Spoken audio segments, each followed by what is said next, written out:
Bans and picks. We'll see if anything changes here. Vi, Fizz, Vayne taken away here from Sword. And there is the Gragas ban along with Twitch and Zed. So Ari is still up. So this is the third game in a row, fourth game in a row. We're going to leave up Ari here. And actually it's up for either team to take. Sword have to decide between which solo laner we'd rather grab that champion for. Would we rather grab the Ari or the Jax for our top lane? Yeah, for sure. I mean, I saw when they first picked Jax in the second game, it didn't really go so well for them. They kind of got counterpicked by their Renekton. I actually would expect to see a very early Renekton pick here. They're hovering over the Thresh, but Renekton has been absolutely like a monster in both the games that he was played, and I definitely would like to see some priority placed on him. Now, when they did get Thresh, when Sword got Thresh versus Gambit, those were the games that got everyone start to talk about this bottom lane. Frey and Kayn, oh, they're amazing. They crush everybody. Because Kayn had Thresh and he was making all these plays. So maybe now we will see that bottom lane actually exert their will on this game and actually have a really early strong pack. Yeah, for sure. I mean, it's exactly basically what I was talking about. SKT was forced to ban out the Twitch, the Zed, and the Gragas, and that allowed Najin Sword to pick up the Thresh, which is what they're so comfortable with. SKT taking away the Corki from Prey. We're going to actually be seeing him on a new AD carry for this series in this game, so interesting to see what he's going to pick. And Bengi, of course, going for his signature Lee Sin. Definitely expected that one. He's got it. He's comfortable with it. I'm looking forward to the plays. I don't think that watch will go with the Aatrox now that Bengi's taken away Lee Sin, so we'll have to see. Probably something more along the lines of Elise. Maybe even that Jarvan. We keep throwing out Jarvan, but we haven't seen him yet. Yeah, for sure. I mean, Elise, Nunu's still up. Nagne hovering over the Jax. Would not be surprised to see that come out. Renekton is still up. Like I was saying, I did expect them to pick it up on this rotation, but I guess they're going to go for that comfort Jax. All right, and the Elise as well. So Watch going to have those early gank impacts that he's looking for. Talked about him getting a lot of these first bloods initiated when he's on that Elise, and he actually focuses that top lane a lot as well. So him going to look to get that Jax going early could probably be the early layout here for the Sword team. Meanwhile, a Renekton and Lee Sin is pretty beast. If you meet up a 2 versus 2, which side would you rather be on here? I'd probably say the Renekton and Lee Sin. Yeah. It's very potent, a lot of kill potential. Prey is actually hovering over Ezreal, a very safe AD carry for this purpose. He really does not want to die in that 2v2 skirmish versus the top laner and the jungler. In the game that they dropped, him and Kayn got double killed, which was huge in securing that loss. So right here, I think they may just go for that safe Ezreal pick when Corki is banned out and just hope to carry through the laning phase, allow Jax to reach that late game potential where he starts to shine, where he starts to overtake Renekton, make it through that early game, and really just hit their sweet spot where they can take this game home.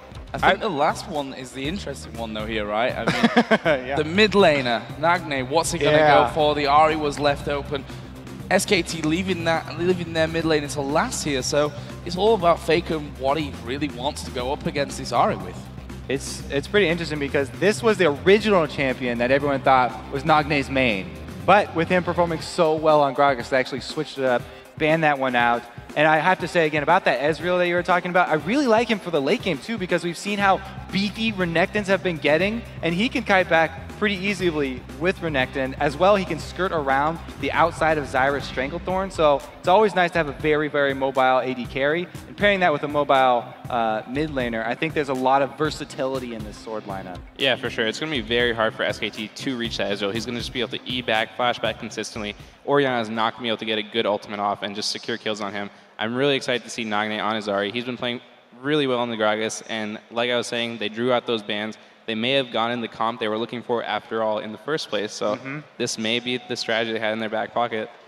Playing safe at this point of the day, and it's always hard to call. I think when you're at game point, you've got 2 more games to play. Do you play something a bit more risky and try and throw SKT off here, or do you go the safe option? I think this is a pretty safe, comfortable lineup overall for them to be going into game 4 with. And as I said, they've got 2 chances to win this game against SKT. And SKT, with the Orianna and with the Renekton, their set of champions that they're rolling with here seems to be a little bit more teamfight oriented and more focused on that early dragon, whereas Sword would be happy with having just lanes win and then spreading out the mid game. Yeah, for sure. I mean, Jax is going to be coming huge late game if he can make it there to split push. Ari is just going to be a beast with the Elise. The skirmish potential is huge. They're going to be able to look for those picks. If Ezreal indeed goes for that blue build, he can start sniping people off with those Qs, get the slow, and then look for picks with the Ari Charm or the Thresh Hook. So that could be a strategy that they're going to look to employ.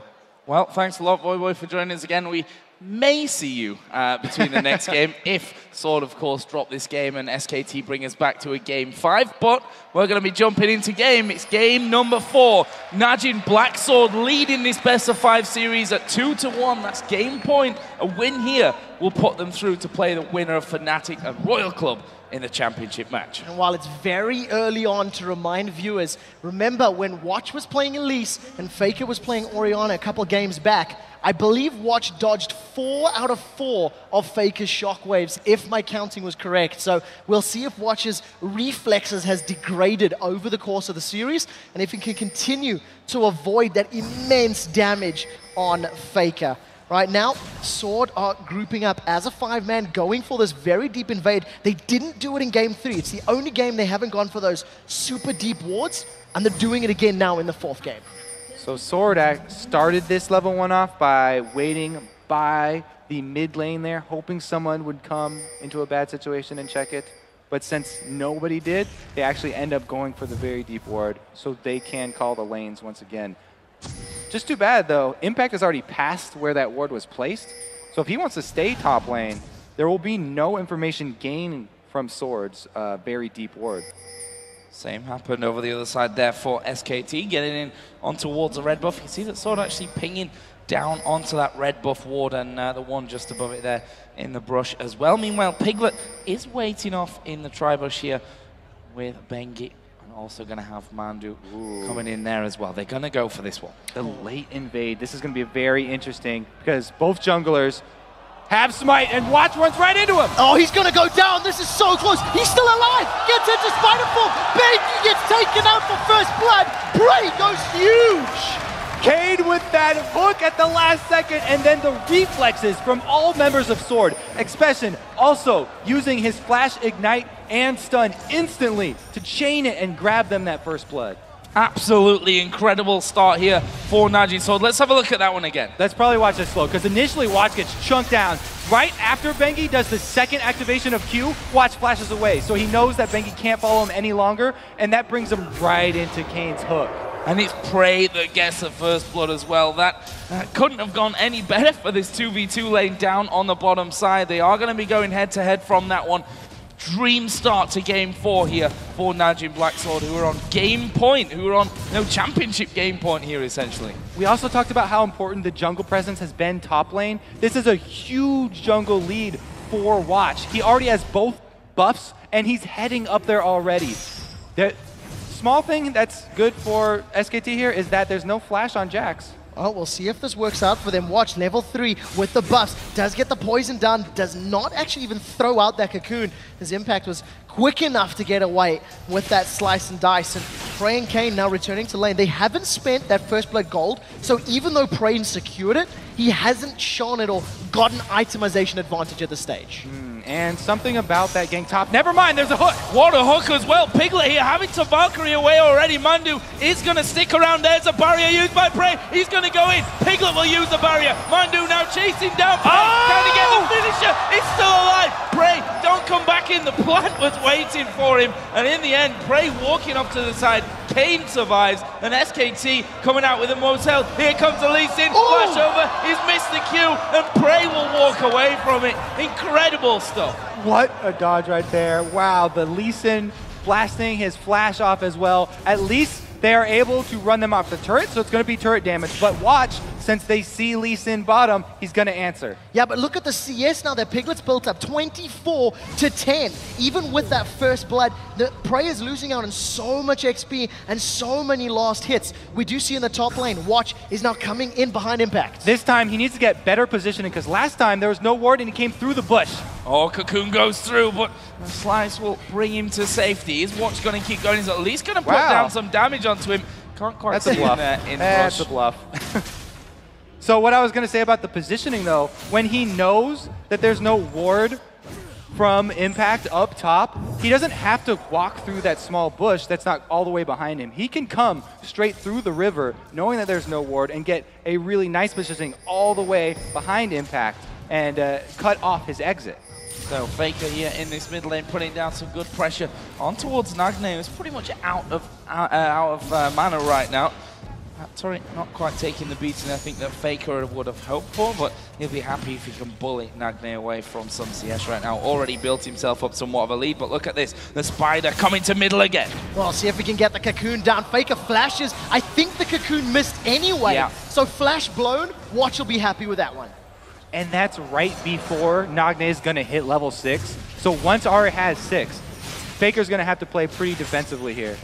And we can see that Nagne's actually gone home from this as well, picking himself up 2 Doran's rings, going to give him more, and he comes back into this lane. Might be a good time for Faker to get back as a hook, going to land onto Mandu here, down in that bottom lane, but Piglet going to dive in there. Kane, Julie going to fall from this one. Piglet picks up that kill. Prey tries to get the kill. He's not got him though. Prey going super low, and he will fall. Piglet picks up the double. I know our analyst desk is going to have something to say about that bottom lane mechanics, because Prey missed a couple shots there and then didn't even finish off the support trade. I also think he stopped to auto attack a minion during the course of that. Might have been an attack move posture from him. We'll have to see what the analyst desk says about that one.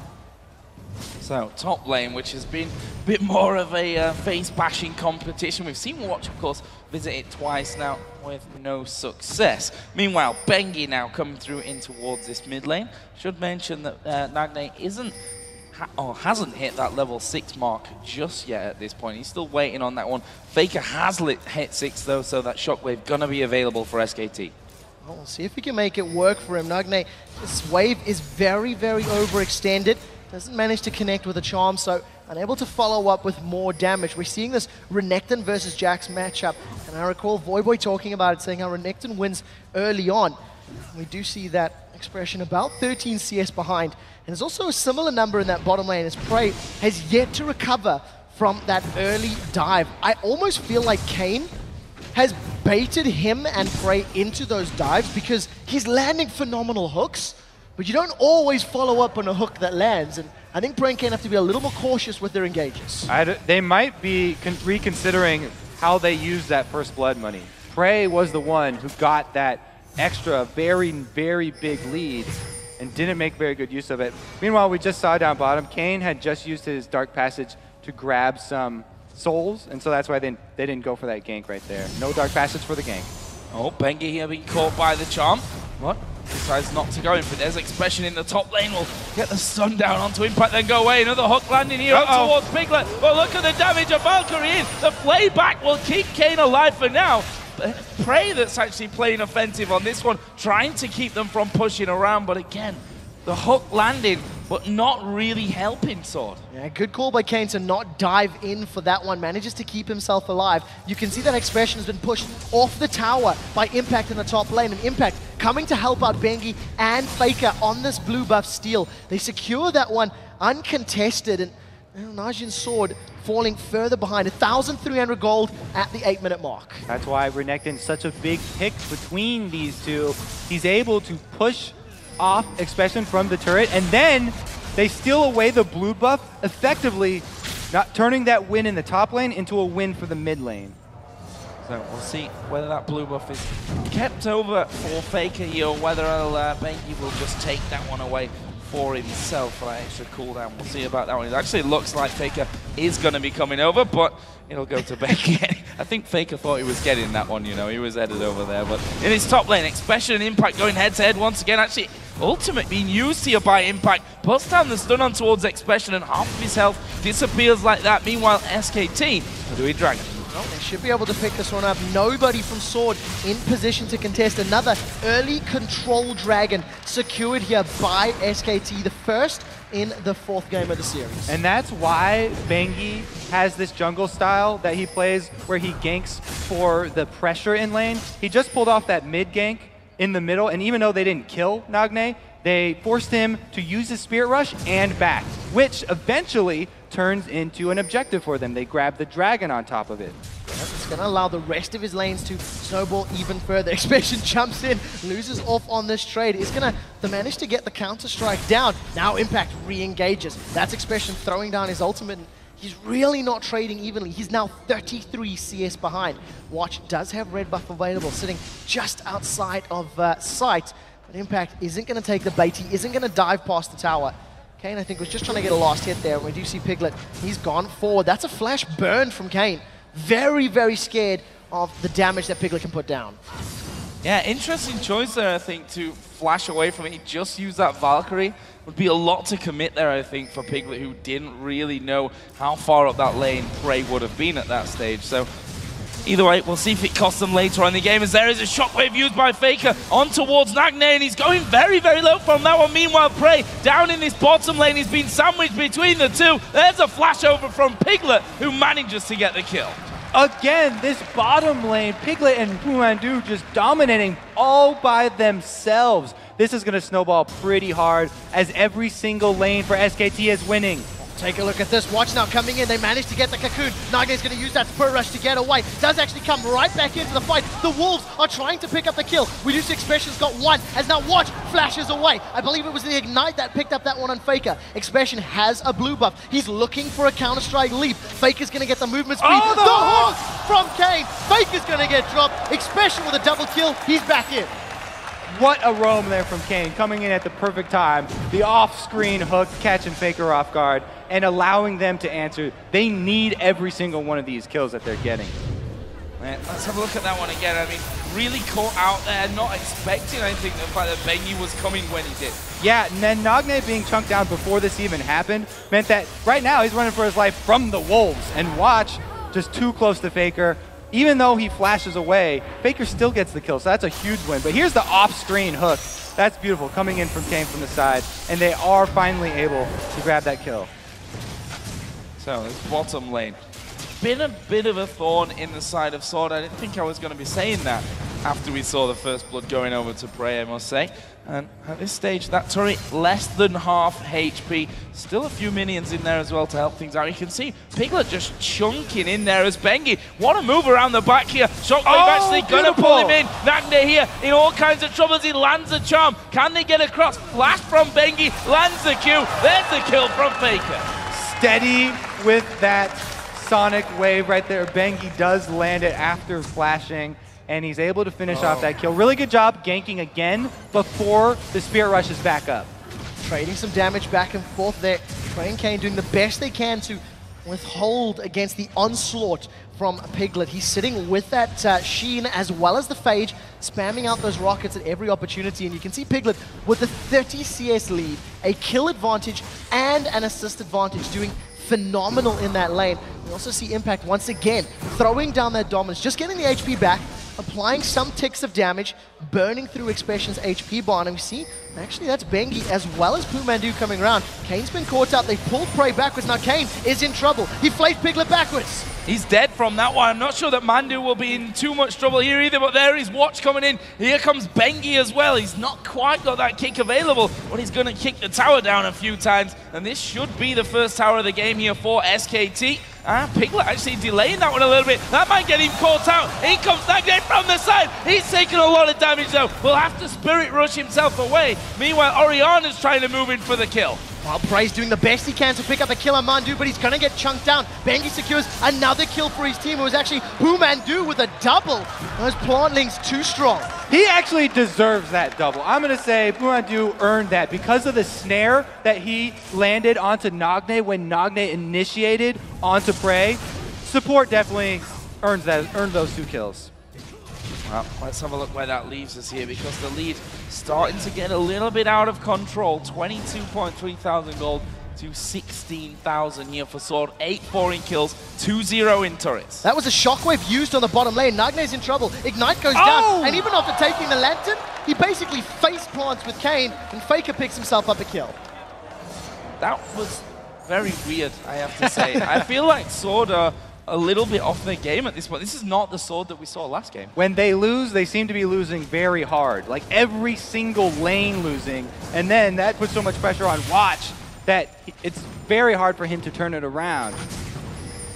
As it stands now, SKT 3 towers to 0. They have themselves a nice 7,000 gold lead. We're at the 15-minute mark. Trinity Force is already completed for Piglet. Athene's and Holy Grail, plus a needlessly large rod for Faker.